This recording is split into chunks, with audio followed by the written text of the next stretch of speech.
Hi everybody, we're coming to the end of the month, so it's time for my monthly confessional. Review, of course. What a weird month. 3 bank holidays? I'm not sure I'm a fan, to be honest. Everything seems a little bit out of sync. It's been quite tricky trying to make everything work, in a shorter working week, so to speak. And I know a lot of people have been feeling that pressure too. So, on to my review. Thinking about the motor's fundamentals, always our start point. My first instinct would be to say they've all been a bit below par, they've all been a bit out of whack.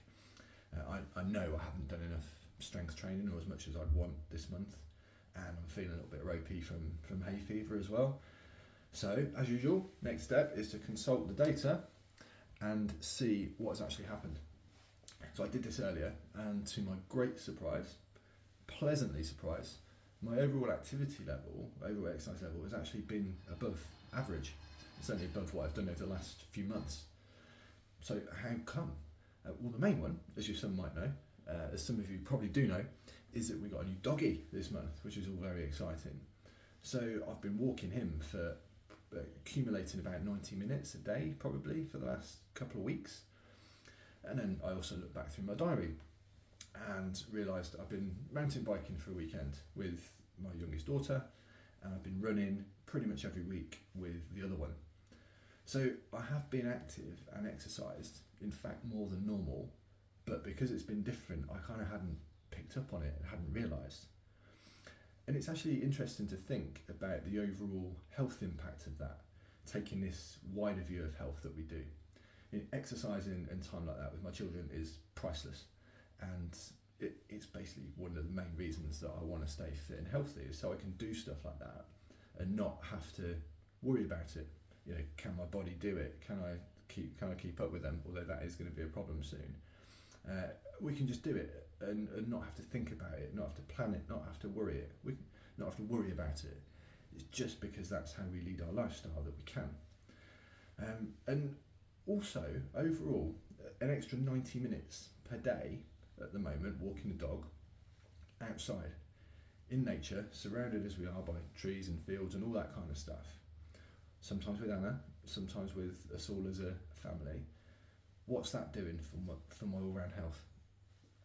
My thinking is it's got to be a net positive. So even though I haven't done the exercise that I planned, I've done other stuff, and the overall benefit, probably better. This is just another demonstration to me, and I get this every single month, of why this review process is so valuable. It makes it so much easier to shift your focus onto what you have achieved rather than what you haven't, and to remind ourselves of exactly why it's so important. So on from movement, let's think about nutrition now. After my blood test results a few weeks ago, I've been consciously trying to add in more of certain very specific types of nutrients over the last month, and I'd give myself probably 8 out of 10, maybe an 8.5. So doing okay. We've also upped our game and done a pretty good job in terms of the sourcing of our food, which is quality over quantity every time when it comes to nutrition. And so whilst this has all been a bit out of routine, it's kind of moving in the right direction, so pretty happy with that. Sleep, however, now that has dropped a bit. Again, I've got all the stats on here.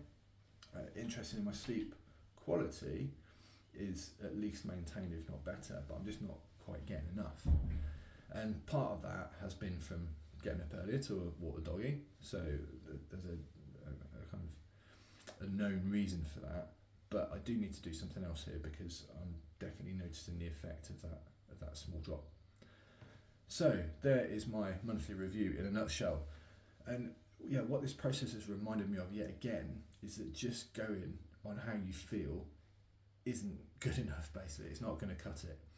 And if left kind of unattended, most of us will either stay in complete denial, or we'll focus on the things that we haven't done, our failures, our perceived shortcomings, all that type of stuff.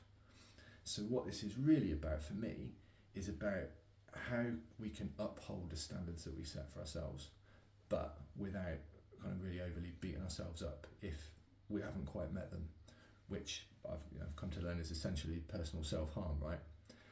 So, moving forward, when it comes to your health, what standards are you going to uphold over the next month?